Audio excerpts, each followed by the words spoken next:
श्री कृष्ण कहते हैं कि जो भी जीव जन्म लेता है उसकी मृत्यु निश्चित है। इसलिए जो चीज निश्चित है उसके लिए शोक या पछतावा किस बात का है। अगर कोई व्यक्ति बुद्धिमान है तो उसे समाज की भलाई के लिए भी काम करना चाहिए। ऐसे व्यक्ति को बिना किसी स्वार्थ के समाज के लिए भी योगदान देना चाहिए। आप किसी से उतना ही मिलो जितना वो आपसे मिलना चाहता है। जब भी तुम्हारा हौसला आसमान तक जाएगा, कोई न कोई तुम्हारा पंख काटने अवश्य आएगा। भले ही जीवन भर अकेले रह लेना, लेकिन जबरदस्ती किसी से रिश्ता निभाने की जिद मत करना। मैंने सबसे ज्यादा धोखा अपनी अच्छाइयों से खाया है। सामने वाले को वैसा ही मान लिया जैसे देखा, लेकिन बाद में पता चला कि यहाँ के लोग दिखते कुछ और हैं और होते कुछ और ही हैं।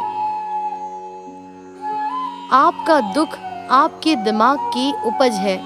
आप जितना ज्यादा सोचेंगे, दुख उतना ही ज्यादा बढ़ता जाएगा। किसी को भुलाकर सो जाना इतना आसान नहीं होता। मैं तो इसलिए चुप हूँ कोई तमाशा न बने, और तुम समझते हो कि मुझे कोई शिकायत नहीं है तुमसे। सुबह होने तक फूलों को भी पता नहीं होता कि मंदिर जाना है कि कब्र पर। इसलिए जिंदगी कैसी भी है उसे हंसकर जिया करो, क्योंकि चिंता करके आप कुछ भी बदल नहीं पाओगे। क्या आप माफ कर पाओगे उसे जिसने आपसे प्यार तो किया पर आपका साथ नहीं दिया? उसका वादा भी अजीब था कि जिंदगी भर साथ निभाएंगे। मैंने भी ये नहीं पूछा कि मोहब्बत के साथ या यादों के साथ। ताकत की असली पावर उसको छुपाने में है, ना कि उसको दिखाने में। भरोसे में भी इतने अंधे मत बनो कि पास वाले का असली रंग ही आपको दिखाई न दे। सही वक्त पर सही बात समझने वाला, गलत वक्त पर सही बात समझाने वाला बहुत ही मुश्किलों से मिलता है। जिंदगी हमेशा अपने हिसाब से जियो।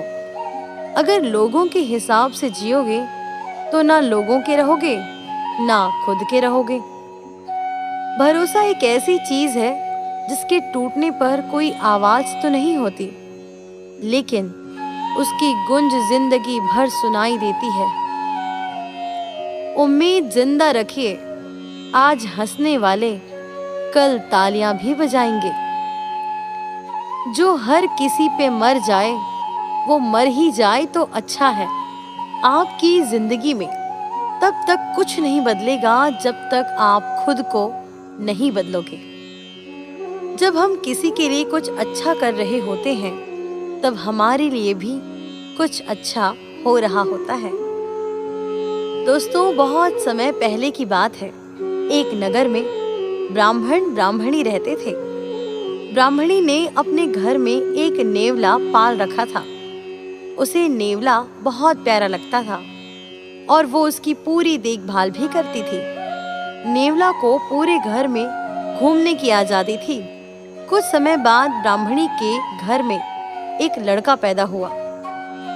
तब ब्राह्मण ने अपनी पत्नी से कहा, देखो, हमारे घर में एक प्यारे से बच्चे ने जन्म लिया है। अब इस नेवले को घर से निकाल देते हैं, कहीं ये नेवला अपने बच्चे को नुकसान न पहुंचा दे।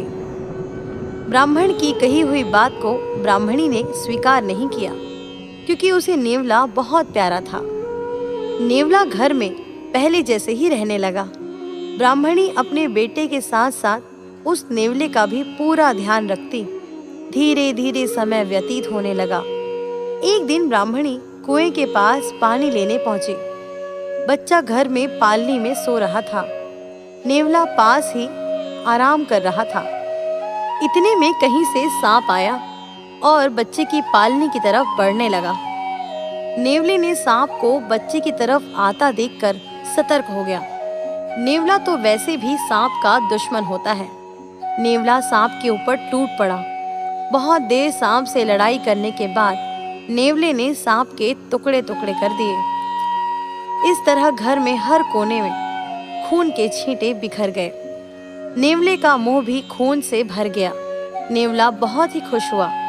उसने अपने मालिक के बेटे की जान जो बचा ली है, वो अपनी बहादुरी दिखाने के लिए घर के दरवाजे पर बैठ गया, ताकि ब्राह्मणी आएगी तो उसे इस काम के लिए शाबाशी देगी।